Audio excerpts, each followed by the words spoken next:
40 വർഷക്കാലം മക്കയിൽ അൽ അമീൻ എന്ന് വിളിക്കപ്പെട്ട മുഹമ്മദുൻ സല്ലല്ലാഹു അലൈഹി വസല്ലം അവിടുന്ന് ശിർക്കിൽ നിന്ന് താക്കീത് ചെയ്തപ്പോൾ വഅൻദിർ അശീറതകൽ അഖറബീൻ, നിന്റെ അടുത്ത കുടുംബക്കാർക്ക് അല്ലാഹുവിന്റെ റസൂലെ ശിർക്കിൽ നിന്ന് താക്കീത് നൽകുക.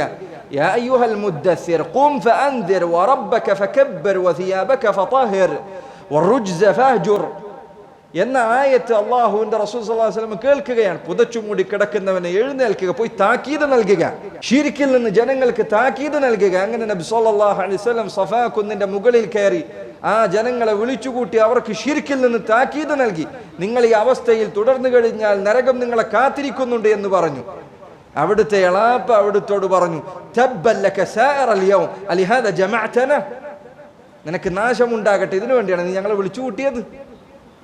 ഒക്കെ നിങ്ങൾ ശിർക്കിൽ നിന്ന് താക്കീത് ചെയ്തപ്പോൾ 40 വർഷം അൽ അമീൻ എന്ന വിളിപ്പേര് കേട്ട സത്യസന്ധനായ സാദിഖായ, അവരിൽ ഏറ്റവും ബുദ്ധിമാനായിരുന്ന, അവരിൽ ഏറ്റവും ശ്രദ്ധതയുണ്ടായിരുന്ന, ആദരിക്കപ്പെട്ട വ്യക്തി അവരിൽ നിന്ന് അകറ്റി നിർത്തപ്പെട്ടവനായി. ഈ ശിർക്കിൽ നിന്ന് താക്കീത് ചെയ്യുമ്പോൾ ആളുകൾ തന്നെ അകറ്റി നിർത്തും. ആളുകൾ പറയും, നിങ്ങൾക്ക് ഇതെന്നല്ലാതെ വേറൊന്നും പറയാനില്ലേ, ഞങ്ങൾക്ക് കേട്ട് മടുക്കുന്നു.